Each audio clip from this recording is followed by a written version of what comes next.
Whose favorite part of the update is Ralph's house? Anyone? Yeah, right, right. But nevertheless, this has proven to be a phenomenal update with quality of life changes that are quite literally game changing. If you can overlook the plethora of bugs many players are facing, this is a really good update and proof that Gameloft is listening. With this many extreme changes to the game's core functions, I'm not surprised there are some unexpected bugs, so I will give them a pass, this time. In this video, I'm going to break down everything new this update has brought with it, from the quest to unlock Ralph, to the new best friend system, and the new Scrooge and craftable items. So buckle up and let's wreck it.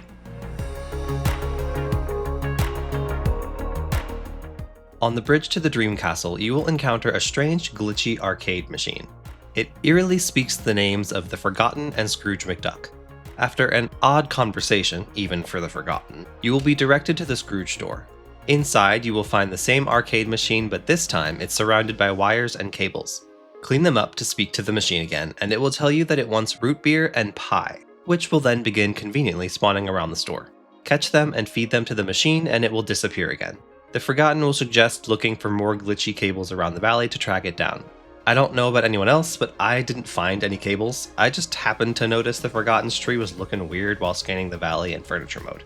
Head there and go inside to find the arcade machine once again. This time, clean up the bricks and speak to it. It will ask if you're Vanellope before disappearing again. With that clue, head to the floating island where you banished Vanellope's house and go inside.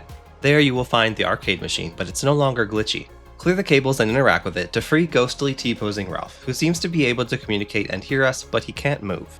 The Forgotten finally decides to stop being sus and tells us that long ago, Ralph tried to make them see the good in themselves, so they banished him with dark magic. That's why they've been less than helpful on this quest.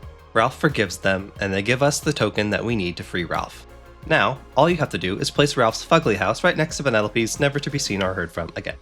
Congrats! You now have a villager even bigger than Maui to block your path. Yay!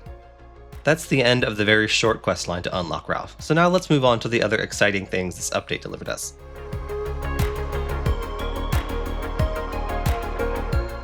The new best friend system is fairly complex, and Gameloft didn't quite do a very good job of explaining how it truly works, so I will do it for them. When a villager reaches level 10, you will be able to teleport to them on the map, and their friendship star will turn into a golden heart. This is a new gauge that you can fill all the way up by simply providing that villager with all 3 of their favorite gifts. And this update gave us the ability to re-roll a gift if we don't want to or can't give a villager what they ask for the first time. The bar must be filled to full before the best friend glow will take effect. Once it activates, it's a limited time resource tracked by the same bar you just filled. This glow replaces your sprint, so be careful not to waste it. The bar will also deplete when gathering resources around the valley. When the glow is active, a villager will provide bonus items for all disciplines, not just the one you had them assigned to. The bonus they provide will be the one that you would have had if you were using the correct villager for a given task. So if you normally have a +4 with a mining villager, a best friend who isn't a miner but has the glow will also provide a +4. That is what the oddly worded patch notes meant by max bonuses. I had a brief moment of extreme excitement when I took my best friend Mirabelle into the Vitalis mines, and she was giving me +25 bonus items instead of her usual +4 to +9. Naturally, I assumed this was because she was assigned mining, so the glow had boosted her bonuses for her assigned role. I was even able to duplicate this with a gardening villager, except this provided a +16 bonus, which was odd. Naturally, I set out to try to figure out the math of this new system, only for the game to crash. Thus why I have no footage of any of this. Once I got the game back online, the extreme bonuses no longer worked, so it appears this was a bug. A bug that shot my hopes sky high and promptly slammed me back down to earth again. On the plus side, I did get 250 Vitalis crystals in one lap around the mines without a potion, but it seems the Dreamlight police have ruined my fun and I'll never see a +25 bonus again. Unless the next update adds 25 new villagers to bring my total up to 46 miners.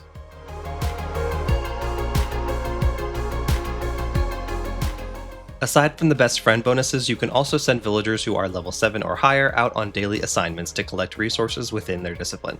To unlock this feature, speak to Merlin and complete his quest. Villagers can even collect resources from any DLCs you own. It does not, however, include Onyx, because Gameloft loves to see us suffer. For rarer resources like gems, the villager will provide you with one of the resource you chose the next day. You just have to find them and talk to them again. For less rare resources, it seems like most will provide a chance of 3 to 5 bonus items of whichever item you chose. One very important detail here is that foragers don't only have the ability to get you fruits and spices, they also have the ability to get you anything that spawns on the ground, which includes wood and flowers. So remember a few videos ago when I definitely didn't say this?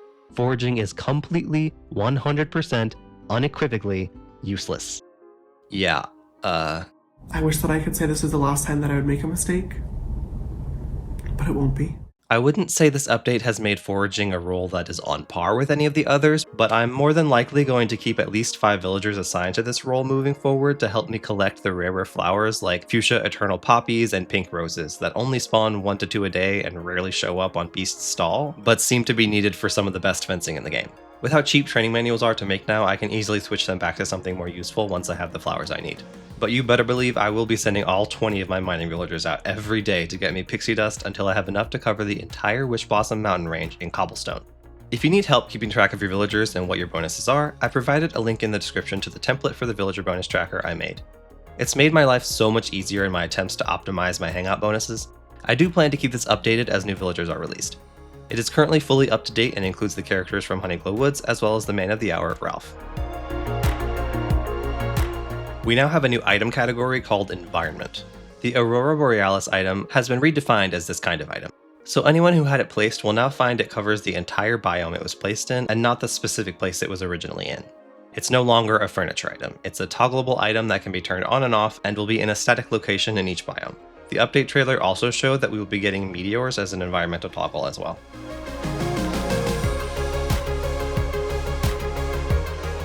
Olaf's Grand Exhibition now has 2 new wings for the Sunlit Plateau and the Frosted Heights. For completing the Sunlit Plateau wing, you will receive decorative art of the entrance to Vitalis Mines, the Vitalis Mine nodes, Scar in front of his house, and a Dreamlight tree. The companion home is a treehouse for the sunbirds, and the final clothing item is this super cool looking overshirt that is classified as a coat in-game. For the Frosted Heights, you will receive art of a tree with a shadow squirrel in it, ice crystals, Olaf without his nose, and the biome pillar. The Critter House is a cozy cabin for the foxes, and the final outfit is this super cute winter coat. I've really been enjoying the rewards from the exhibition. Aside from the Forest of Valor hat, they have all been items that I use and wear regularly. It's been pleasantly surprising.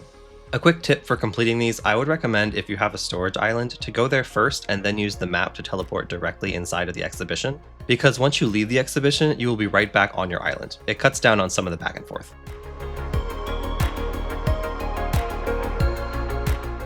There are new craftable items that are crafted specifically using resources found in the Peaceful Meadow.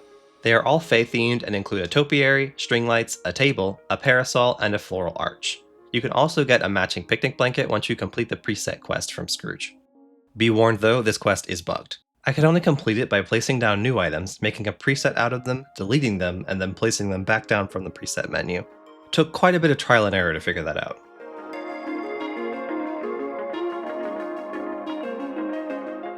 The Scrooge store has gotten plenty of new items as well. I'm not sure exactly how many, but the ones I got were a Ralph cake topper, a full Ralph recolor of the Fix-It Felix outfit, an armchair, a standing lamp and a table lamp, and I also got this scavenger hunt ad, but I'm not sure if this is part of this update or not. I couldn't find the item when I googled it, which leads me to believe it's new, but I could be wrong. It's tagged as other and not Wreck-It Ralph, so I don't know. It was cool and I didn't have it, so I bought it. Also, don't forget about the Twitch drop if you want the brick bed that looks more like a shallow grave, but who am I to judge?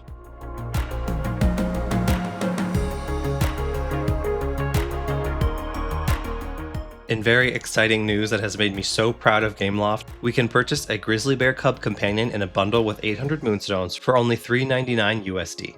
100% of the proceeds will be donated to the Nature Conservatory Canada.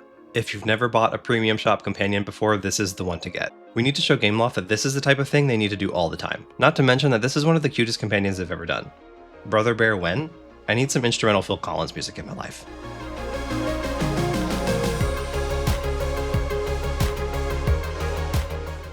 Let's talk Star Path. The Pop City Star Path includes items inspired by Wreck-It Ralph, Big Hero 6, Turning Red, and the Aristocats.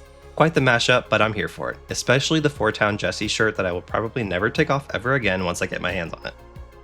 I think that is everything for this update. If I missed anything, let me know in the comments. If you found this video at all helpful, please consider subscribing for more Disney Dreamlight Valley content. I love this game and I love making videos to share about it with you all.